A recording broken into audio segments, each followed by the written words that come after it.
The sky was a velvety dark blue as the stars began to twinkle, casting a soft glow over the bustling streets of Monster City. Inside a cozy Starfishbucks, the air was filled with laughter, chatter, and the delicious aroma of monster-sized frappés. At a large table near the back, a lively group of friends gathered to celebrate a very special birthday. Catty Noir, the famous pop star with her sleek black fur and piercing violet eyes, was the center of attention.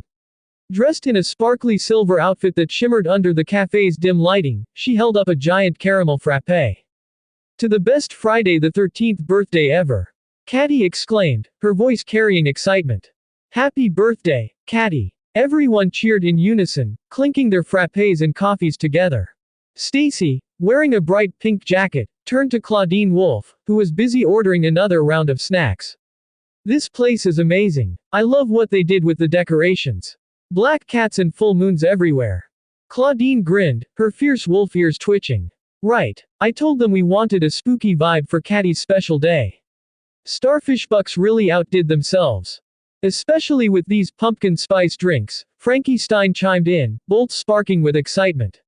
"They're electrifying."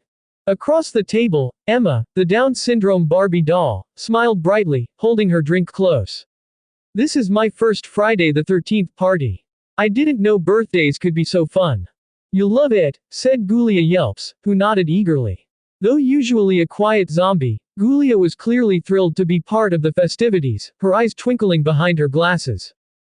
Torale Stripes, the mischievous werecat, leaned over toward Laguna Blue and smirked. "Yeah, until the spooky stuff happens. It is Friday the 13th after all. Weird things always happen around Catty's birthday, don't they?" Laguna laughed, splashing her water bottle like it was the ocean. "Weird. Nah, that's just monster life, mate. Maybe something exciting will happen," Abby Abominable said, her voice low and serious as she gazed out the window at the cloudy sky. "Like snowstorm, but spooky." Draculaura giggled and twirled one of her pink-streaked pigtails. "Oh Abby, always thinking about snow. Let's hope nothing too creepy happens, unless it involves cute vampire boys." Claude Wolf rolled his eyes, sipping his coffee next to his sister Claudine. "Really, Draculaura? Can't we just have a nice, normal party?" "Normal." Venus McFlytrap laughed, vines coiling from her hands playfully. "In this group, never."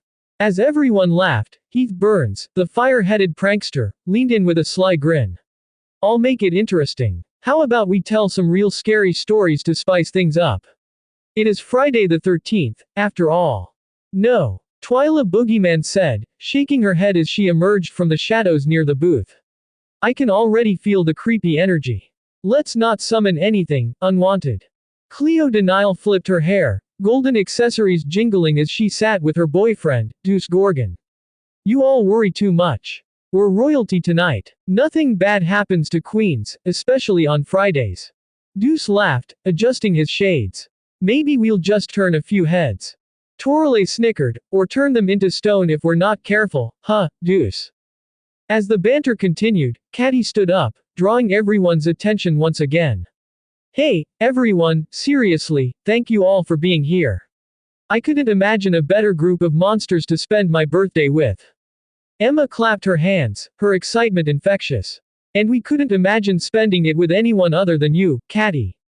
"Here, here," Cleo said, raising her glass. "To Catty Noir and the best Friday the 13th ever." The celebration was in full swing, the cafe filled with happiness, as suddenly, the lights flickered. Everyone paused, glancing around the dimming room. Did we just lose power?" Frankie asked, her bolts sparking again. "No biggie," Heath said, waving it off. "It's probably just the Friday the 13th curse trying to join the party." Just then, a faint sound echoed through the cafe. It was a soft, haunting melody that seemed to come from nowhere. Everyone's eyes widened as Catty's ears perked up. "Do you guys hear that?" she asked, her voice lowering. Twyla's eyes glowed in the darkness. "I knew this would happen. It's the spooky energy. Sounds like a music box," Stacie suggested, looking around nervously. Catty laughed, breaking the tension. "Wait a minute, that's my song." She grabbed her phone from the table and shook her head. "I must have left it on." Everyone laughed in relief as Catty's song, an old hit of hers, continued to play. "Okay, Now we can get back to partying. Claudine smirked, looking around the table. Friday the 13th has nothing on us. We're the scariest thing here. The group erupted in laughter, and the night carried on with jokes, stories, and plenty of monster-sized fun. As the party went on, they all agreed, there was no better way to spend Friday the 13th than with friends, spooky vibes, and a whole lot of frappés.